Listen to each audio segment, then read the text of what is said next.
Hands! Open the door with one hand.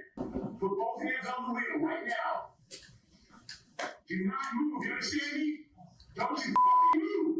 Turn away from us. Maybe the car is made on back. Turn away from us. Walk backwards. Yeah, walk backwards. You walk backwards. I got. Walk backwards. Down on your knees. Down on your knees. Hands are off on your leg. Do not move. This is 37-year-old Dustin Duren being taken into custody in a parking lot in Keene, New Hampshire on March 1, 2024. In the back seat of his car are his two young daughters, 4-year-old Elowen and 1-year-old Valen. Just hours earlier, an Amber Alert had been issued for the two children, who were believed to be with Dustin.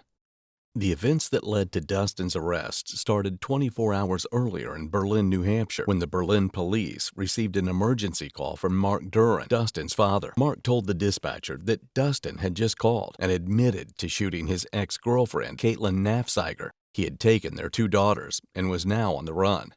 Dustin told Mark that he was going dark and turning off his cell phone to avoid detection. Police immediately rushed to Dustin's home at 1063 Main Street.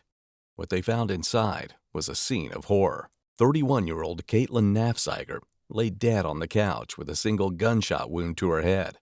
Her body was very cold. The appearance of her skin indicated to me, based on training and experience, that she had been there a while. Her right leg was up on the coffee table, and she had a blanket around her body.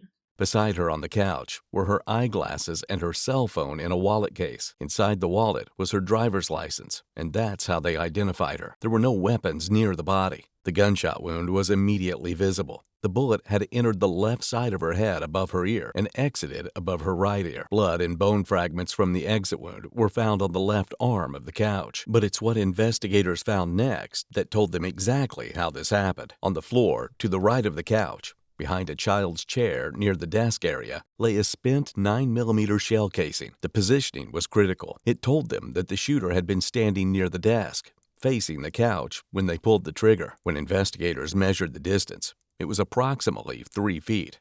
There were no indications of close-range firing on Caitlyn's head. The forensic examiners found no gunpowder burns, no soot, and no stippling on the skin. Behind Caitlyn's head, the bullet had continued its path into a built-in bookshelf, leaving multiple penetration points. Later, investigators would recover a deformed 9mm bullet from the third drawer of that bookshelf. This wasn't a struggle. This was an execution. Around 2 p.m., after a search warrant was obtained, investigators began processing the scene. Before anything was touched or moved, they deployed a Faro 3D scanner to capture every inch of the apartment exactly as officers had found it. Then they began their methodical search. As crime scene technicians worked through the apartment, they noticed something else. The computer tower that should have been on the desk was missing. It had been unplugged and taken. In a spare bedroom closet on the top shelf, they found a box of 9mm ammunition, 2 loaded magazines, and a pistol holder. The weapon itself was gone. In the kitchen trash, they found a receipt from Harley Jack's Burgers and Brews in Ossipee, New Hampshire. The garage bay assigned to Dustin's apartment was empty. His white Subaru sedan was gone. The evidence painted a clear picture. Caitlyn had been sitting on the couch, possibly with one of her children in her lap, when Dustin walked over to the desk area, grabbed his Beretta 9mm, chambered around, and fired a single shot from 3 feet away. Then, instead of calling for help, he packed the children's bags, grabbed the computer tower, and loaded supplies for the girls. He buckled his daughter into their car seats and drove away, leaving Caitlyn exactly where she fell. The front door had been deadbolted from the inside. Dustin had locked it behind him on his way out. With Caitlyn dead and Dustin missing with both children, Berlin police immediately contacted New Hampshire State Police and asked them to issue an Amber Alert. Dustin wasn't just any suspect. He was a Marine veteran with documented PTSD. He was believed to be armed with a 9mm handgun, and he had already demonstrated he was willing to use deadly force. The children's safety was the top priority. In the early morning hours of March 1, 2024, the Amber Alert was finally issued statewide. The alert included Dustin Duren's name, his description, and critical details about his vehicle. He was driving a white 2017 Subaru Impreza with New Hampshire veteran license plates reading V69023. It also included identifying information for both girls. The notification went out through every available channel. Cell phones across New Hampshire received wireless emergency alerts. Highway digital message boards displayed the vehicle description. The New Hampshire Lottery Partnership pushed the alert to their messaging screens. Press releases went out to every media outlet in the state. And within hours, someone spotted it. At around 10 a.m., a citizen in Keene, New Hampshire, spotted the white Subaru heading toward an Applebee's restaurant on Key Road. They immediately called police. The caller was later identified in court as Caitlyn Campbell, a former police dispatcher from Las Vegas, who was driving with her daughter towards Brattleboro, Vermont. She stayed on the phone with 911 as they followed Dustin's Subaru through Keene. Keene police responded quickly and carefully. They boxed in the vehicle and approached with weapons drawn. He exited the car, remained compliant. He walked backwards towards the sounds of our voices. He was put onto his knees and then taken into custody, secured into handcuffs. Initially, he said, "My kids are in the car."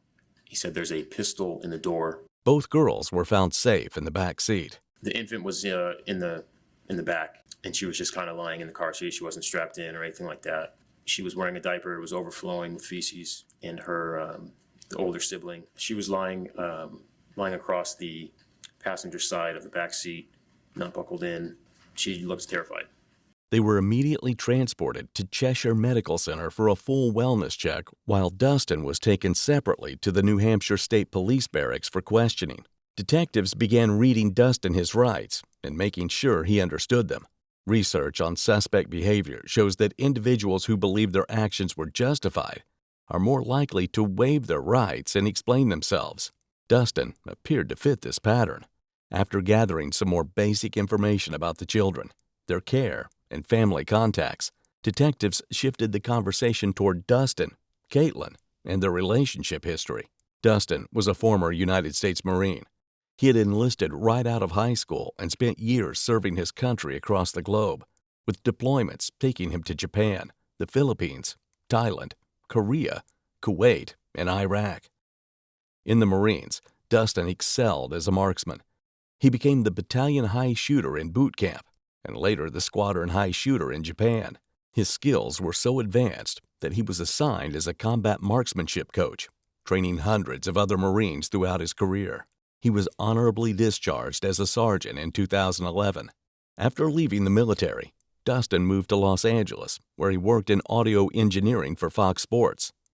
But depression set in, and he relocated to Las Vegas, Nevada, where he found work as an event technician for corporate and music events.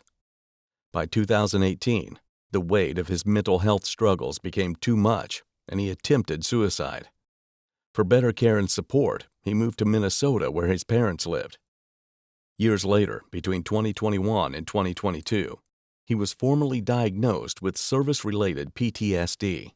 In February 2019, Dustin met Caitlyn Naffziger at a bar in Minnesota during the Super Bowl, and the two quickly formed a bond.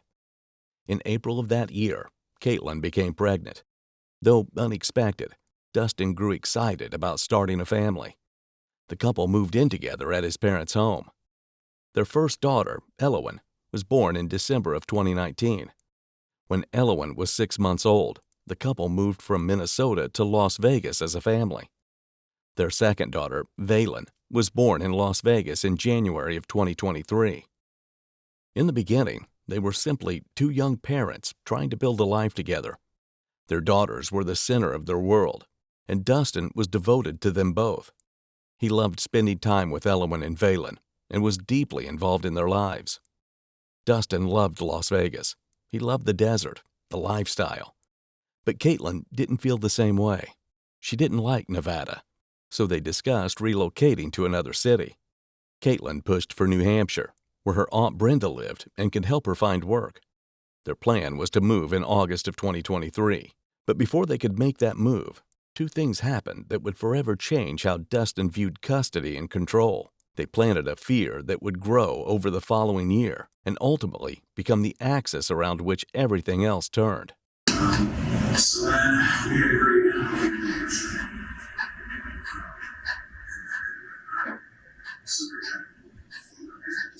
So this was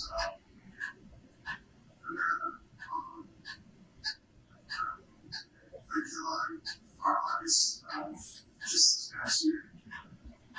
23. And so this was when we started doing odds shifts to go over stuff to Hampshire. And she decided without telling me that she ordered her own odds and other stuff and shipped them to herself. But anyways, so as that happened to her, some other stuff was in some, I obviously the fact was that was without her saying anything. The all I knew was when the cause, like, were actually there. And that was what I got from this. And then, shortly after, she was a 1-year-old without me. Nobody, she didn't say anything. She took the store, she was going to the park, because her mind was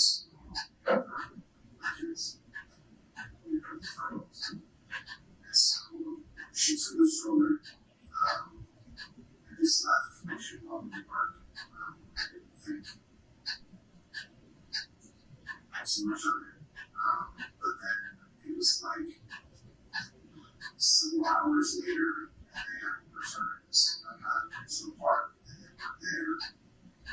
And I was trying to call. I let this on. She was like, take her home. And I was so Despite everything, Dustin and Caitlyn found a way to co-parent. The arrangement was strained but functional. They both kept their distance and communicated only when necessary. The girls split time between households. By Dustin's count, the children spent 98 days with him and his family, 48 days with Caitlyn, and about 15 days where the children were split between households for various reasons. Things continued like this for a few months, and on January 20th, 2024, Dustin drove from Minnesota to Berlin, New Hampshire with Elowen as planned. The plan was to start fresh and find some stability for the sake of the children. Caitlyn was supposed to fly out with Valen on February 27, 2024. For a brief moment, it seemed like the plan might work. But plans require trust, and trust between them had long since eroded. But this is part of the issues is that she was running into all sorts of money problems, and I definitely did not have a good income. I mean, I was basically pretty much fully, I had a good disability, and I basically fully working off of my disability. She kept asking for more and more money. And I actually started with her in Minnesota too. She kept asking for money. Right away, this would have been like August or September, I don't remember. But right away, she wanted $2,000 a month. Which there's no chance that I could have done that in Minnesota. Which was yes. I had like a few $100, but I was basically fully off of the industry. And so obviously 2000 that's there's no chance I could have done that. But she just like kept threatening, well, I'm gonna take the kids away. So I tried basically to like placate her. I was sending her like whatever I could. So I remember like right away when she sent me here when she was yelling at me about sending 2,000 every month to her. That I got no chance I could do that. But I ended up sending her 500. And I just every month it was basically the same things of her wanting more money threats of taking the kids away. And I couldn't do that. These minor arguments about finances eventually escalated into direct threats about arrest, custody interference, and police involvement. Once I got to New Hampshire, then she got very aggressive about how she was going to keep Valen in Minnesota unless I started paying her money. And she got into a whole thing, and it got really bad when we had a phone call to where she was yelling that she was going to have me arrested, and she was just straight up lying about it. She was basically threatening to, like, put me in prison and take the kids away and all this stuff. And I did not bite. I just was saying, I'm not gonna play these games. And the conversation just ended. The big thing that she was lying about on our phone call was that I had taken Ellen to New Hampshire without her permission, which is not true whatsoever. We didn't actually sign anything, which I actually did have a conversation with her about it, and I had talked to some other people. I was afraid that she was going to lie to the police or whoever, and I was going to have some raid on the house randomly. But I did actually call the Berlin Police Department too, because my lawyers. I was asking again my lawyer, hey, should I give the police a heads up? And yo, there's a civil thing going on, and she's trying to make some stuff up. So I did actually call the Berlin Police Department.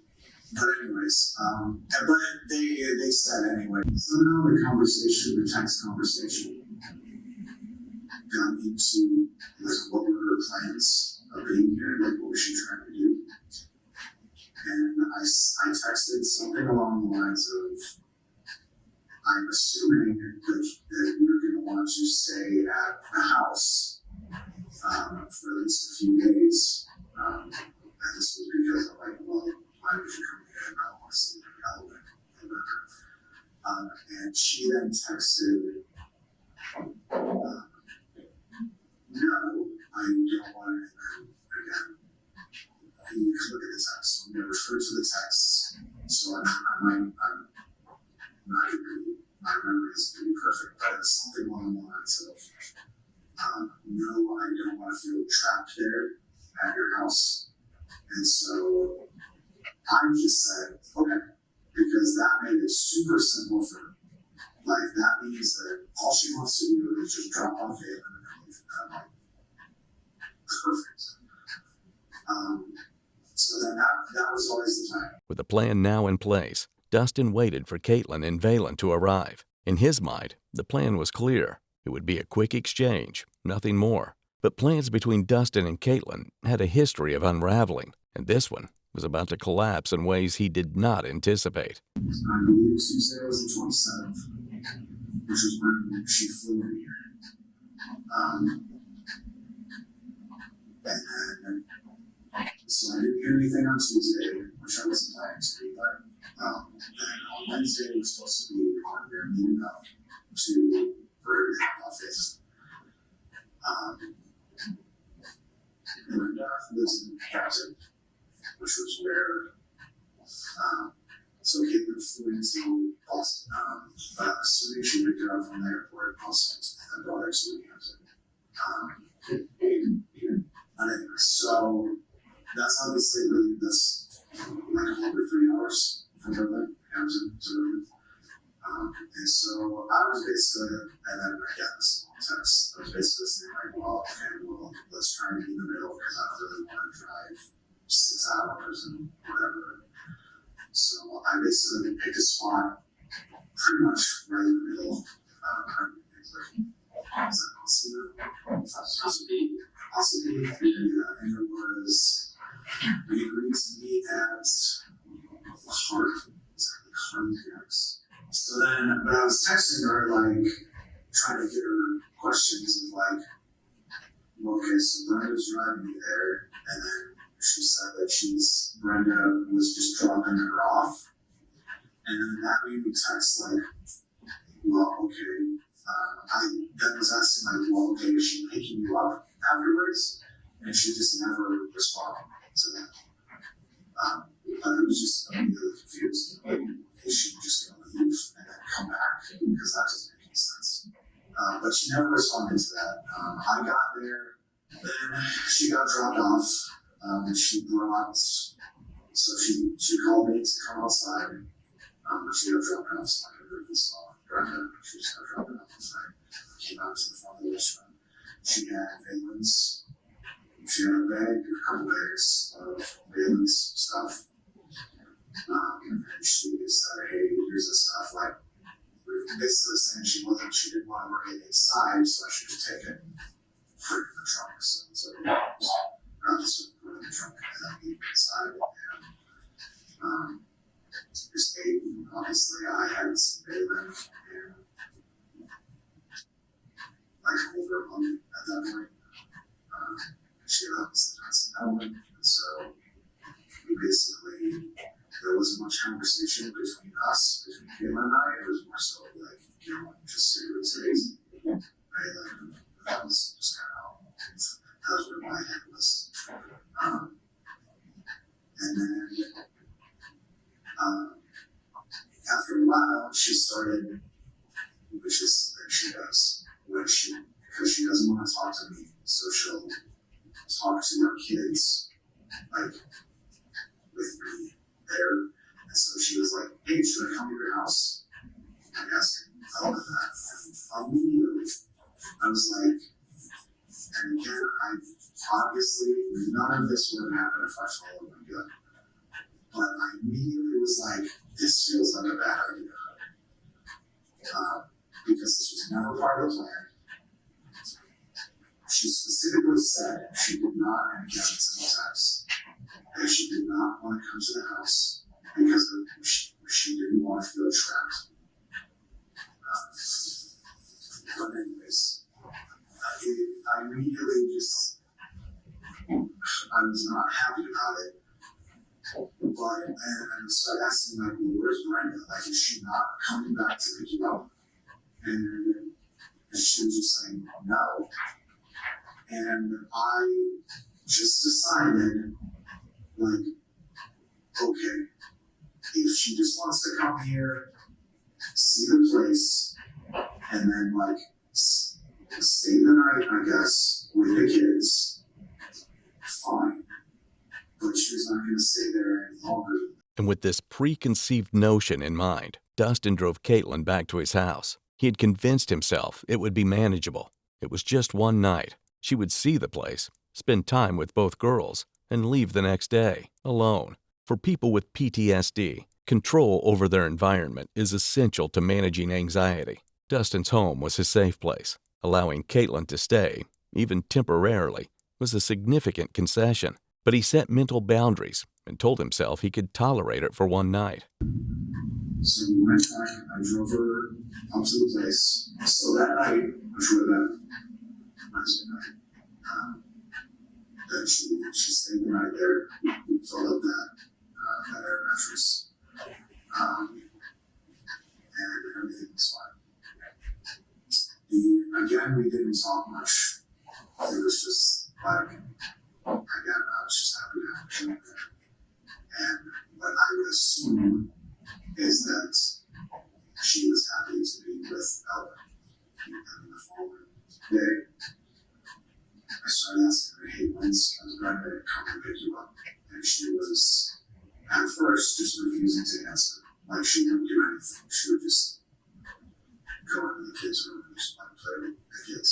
And so I just be like, literally, like, sitting in the door, like, is Brenda picking you up? Like, what are you doing? And she just wouldn't answer. And I was very calm the entire time. Just every, like, 15 minutes, being like, hey, what's the plan? And eventually she just started saying that she wasn't going to leave.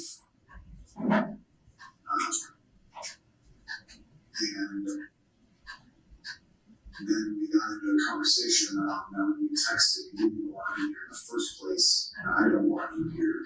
I didn't plan for this. Like, we have, like, me and the kids, whatever. Like, we weren't planning on doing anything here in the first place.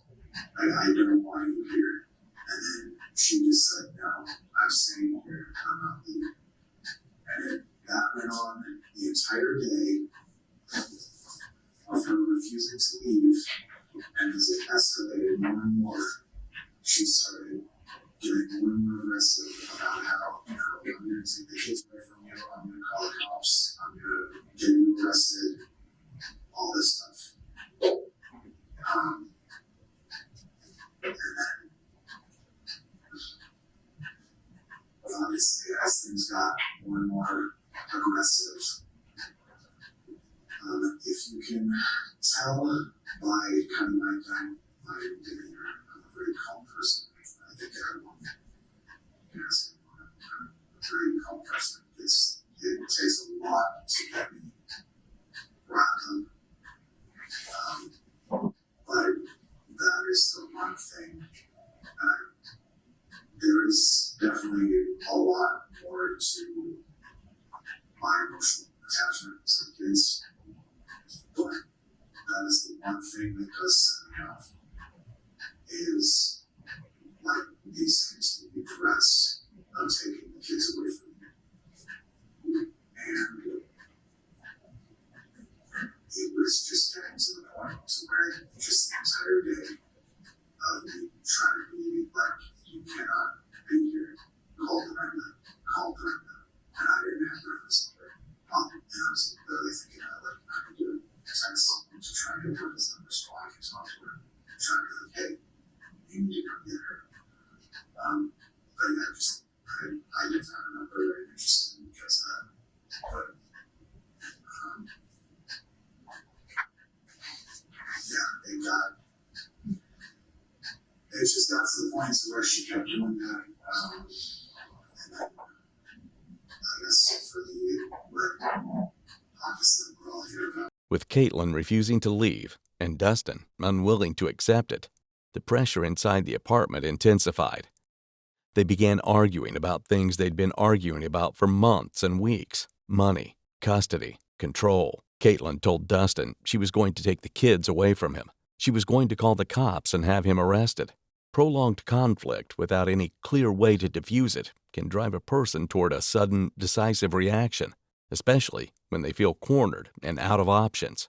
Dustin was approaching that point, and the final straw was Elowen. It was probably a good half an hour up to where she grabbed Elowen. I was not letting Elowen go. I taken Baylor and put her in the car seat and was like, no, we need to go. And I was like, I don't even care if Brenda comes here or not. Like, I will drive you 3 hours down to Hampton. I do not care. So we're going to leave you. And then again, it was just the progressive, like, whatever, just again, trying to take the kids. Saying that, yeah, she just wasn't going to leave. And then she was going to take Baylor and went back to Minnesota and all this stuff. And it just kind of hit a breaking point, especially with her holding Elowen in her arms and not letting her go. Because there were a couple times where I went up and I grabbed Elowen and it was like, let go of Elowen. And she just wouldn't do it. And that was like kind of the tick. I don't even know if it was like training or not, but it was definitely very deliberate and fast. It was like the line had been crossed and my mind was just like snapped. And my God, so I guess it's sense.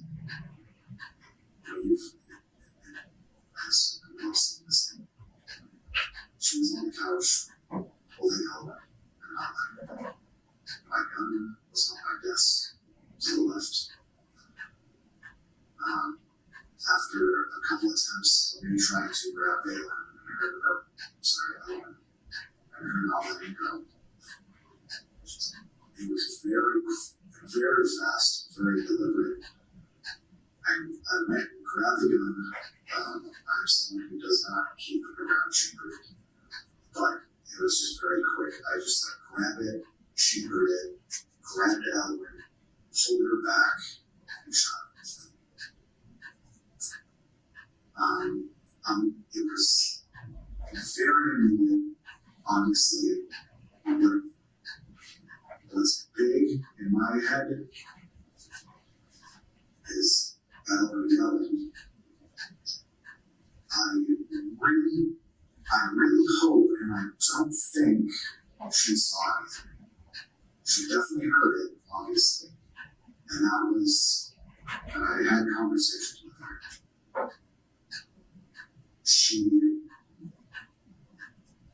She was complaining about her ears, that it was very loud, obviously. But when all that happened, which again, it happened super fast. I mean, it was like a train. So I just grabbed it, grabbed Ellen. And right when I shot, it was just immediately, I grabbed Ellen and ran out of the house. And just immediately ran out of the house and put her in the car. Caitlyn was already in another room. She was closer to the door in her car seat. And so immediately I go run and I put Ellen in the car. And if you saw the layout, there's garages in the back. I couldn't see all the garages. But I ran and put her in and I backed the car out to the back door. And I sat for a minute, talking to Ellen. And for one, I was making sure that nothing had happened to her. I know she was just complaining loud. That's what she was saying, loud. And so I was trying to check them to make sure nothing else was going on. Like, she didn't have any injuries or anything like that. She did. I couldn't really check her hearing, obviously. I'm sure it was super loud. But anyways, then at that point, it was just kind of like, well, now I'm screwed. So I understood what happened. I still don't understand the consequences.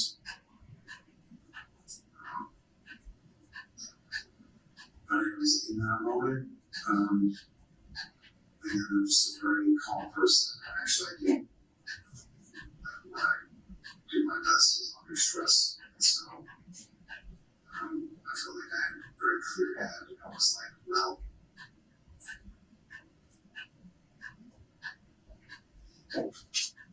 I guess I want to spend a bit of time with the kids before I have to be here. So what I did was I went through the house and I grabbed clothes, food, and water, stuff like that. Loaded up on these things with what's in my car right now. I loaded that up and left. I don't know the time frame. I couldn't say. I don't know how fast that was. Fairly fast. For Dustin, who described his daughters as his sole reason for living, seeing Elowen in distress triggered what psychologists call protective aggression, an instinctive response when offspring are perceived to be in danger. As a trained Marine marksman who had fired weapons tens of thousands of times, Dustin pulled the trigger with extreme precision. kids in the car, we left. I drove for a little bit just to get out of the area because I figured something, heard something. But anyways, I just want to get out of the area and then just talk to them because maybe it's funny shit. Actually, and then just kind of sat out and I was kind of being like, kind of talking her through like what happened. So anyways, I checked on her after driving a little bit, just basically out of prison. And then I was just kind of trying to plan what I was going to do. Because kind of immediately I kind of knew what was going to happen. Like, it doesn't matter, I understand, but it doesn't matter how I feel. It doesn't matter if she was threatening, whatever. I fully understand the consequences, what that means, and I kind of immediately was thinking, well, okay, at some point, I'm just going to turn myself in, but I don't know what I'm going to say because it's so dismissive to me. So I drove. Before anything else, I was kind of trying to think in my head, and I drove to Concord.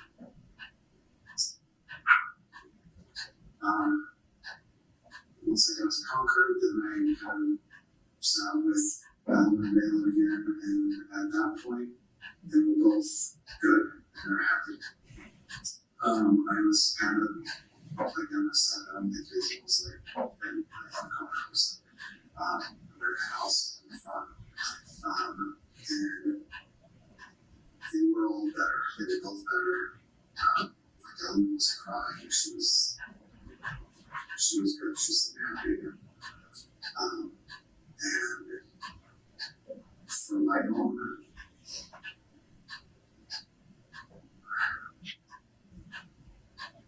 own, like, hey, I just want to record something while we're here. So I didn't take out my phone. I just recorded us. Basically, I was just saying, I love you to the kids. And I went to the back, and she was saying yes to Caitlyn. And basically, I got the recording. And I decided I'm going to tell someone because there maybe is a possibility that no one heard anything at the house or nothing happened or no one heard anything or what. And I decided I was going to call him. And so I sent her the video of YouTuber's car. And then I immediately called and told her what happened. She was obviously distraught. The conversation didn't go very long because I didn't want it to. But I basically said, hey, you should probably call the cops. This kind of forward thinking and rational planning immediately after committing a homicide contradicts the narrative of someone who lost control. It suggests someone who remained in control throughout, who made deliberate choices at every step, and who understood exactly what he was doing. And I said, from here on out, though, I'm good because I just want, and I told her this, I was like, I'm going to turn myself in, but I want some time with the kids before I do it.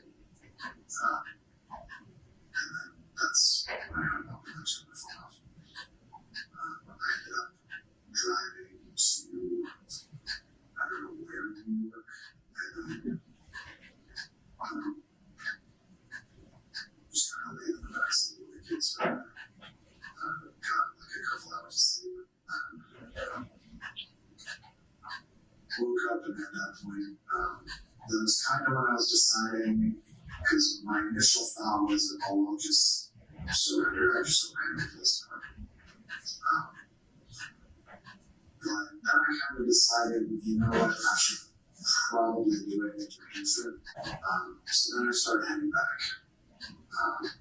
And by the time I was getting near, my decision was, well, okay, I know that I'm going through Canada. So my plan was to go back to Concord, which was where I originally stopped and back home.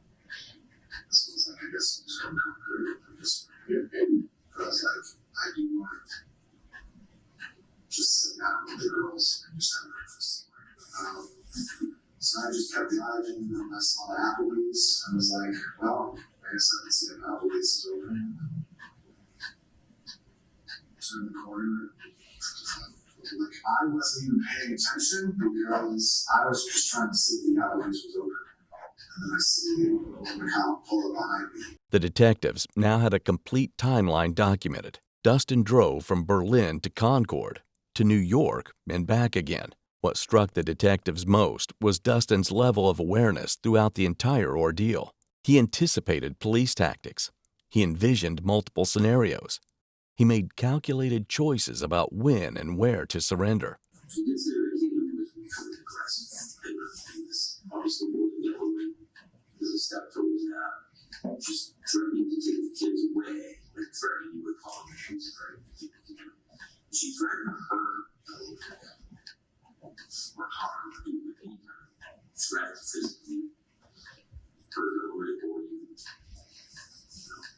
Is it safe to say that, or fair to say that she's not armed with anything at this point?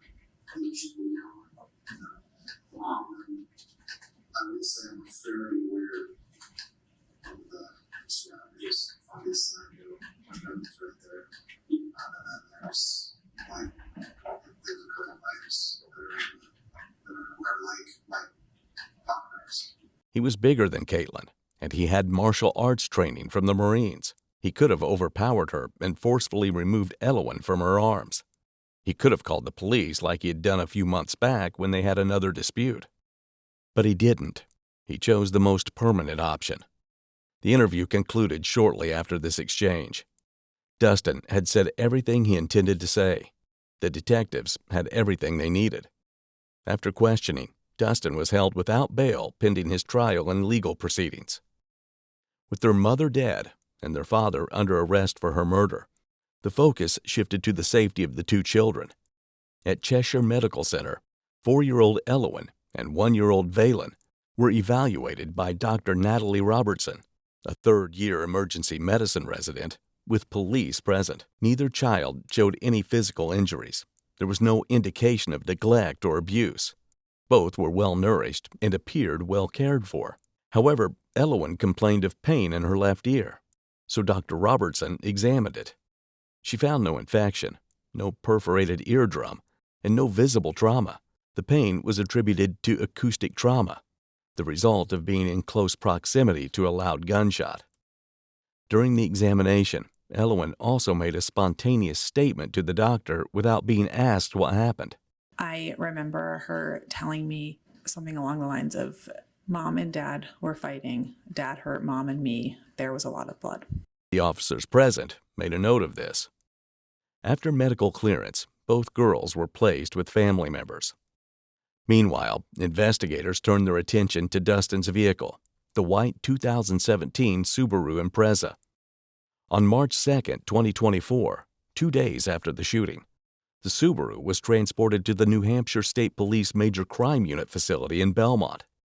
Green evidence seals covered every door, still intact from when the vehicle was first seized in Keene. No one had touched the interior since Dustin's arrest. State police investigators led the search. They photographed everything before moving a single item.